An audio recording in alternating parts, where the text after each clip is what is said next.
What's up, YouTube? It's TheKingjiles, And busy.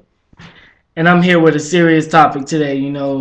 It's an issue that's going around all over the world, in schools, parks, neighborhoods, all over people's communities. And that's youth today and violence. And if youth today really actually feel safe with things like going to school or just basically going outside. Now, where I'm going to start today is I'm going to talk about actually how I see youth behaving now. Now, as I talk about this, I am not mentioning the majority of youth. I'm just the percentage of what I see and what I hear on the news. This may or may not be true. It's just what I see. Okay. So basically, how I see youth today, most youth, is rambunctious, crazy, and mostly out of control. I don't really see many youth actually trying to pick up a book nowadays. I don't see them trying to get a job, trying to succeed, do something with their lives. In my community, I have never in my life seen a little kid actually walking with a book in their hand reading outside. Now, I love to read. Reading is one of my favorite goals in life, or hobbies, you might want to say. With reading, it opens your minds up to an entire level of possibilities that you never thought was there. Reading is the gateway to open someone's future. Now I understand where people come from. They learn the wrong things. They don't get taught that they actually need to read to succeed in life.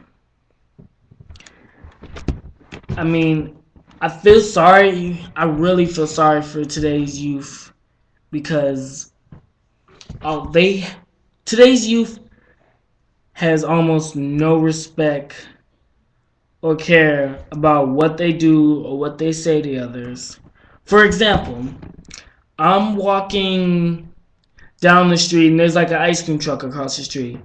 This little kid about the half size of my knee walks up to me and says, "Do you have $1?" And I'm like, "No, sir, I'm sorry." And then out of nowhere, he says, "You pussy motherfucker." And I'm like, "Wait, what? What did you say?" And to think, this kid is like not even bigger than my knee. And it's just crazy. He's not taller than my knee, and this kid knows this language. He didn't care who I was. He just got instantly mad because I did not have $1 so he could have some ice cream. This kid had no parents around him, no adults, no one watching him. This kid was probably 5, 6 years old. And it's crazy. It's not only the kids' fault. It's a lot of blame goes to their parents and adults who actually are supposed to raise them and mold them into what they can become. Now, when it comes to parents, it takes two parents to raise a child. It's very hard for a single parent to raise their child to be the next Obama or Theodore Roosevelt. That's not something that can just instantly happen. That takes a lot of time, which, I mean, you only have 18 years before they leave and go to college or leave and do whatever with their lives. And it actually takes two parents. It takes a mother and a father to show the gratitude and love to that child, which they can't get from just one parent. Now, if either parent leaves, that just causes a missing hole in that child's life, which they can't get back. There's no father figure. There's no motherly love coming toward them. And I mean, it just makes a kid look somewhere else for that fatherly love or motherly love. And that could lead to gangs, violence, or just acting out in school just to get attention. Beezy's gonna lay on what he has to say about this. Yeah, like when kids like they go to school, a percentage of y'all like to like act up, go around the street, sell drugs, buy weapons, fight, shoot dice, and all that other stuff. When it's not really worth it, when you go get your education, go get a real job, real life. Um, when you get older, buy a house or something, do something with your life. But like percentage of y'all just want to do it y'all own way. Y'all just want to act wild, crazy, hood, ghetto, and all that other stuff. And I have to mention, you don't have to live in the ghetto to be ghetto or to suffer from poverty. It's just, I don't know what we're gonna do about today's youth and our generation.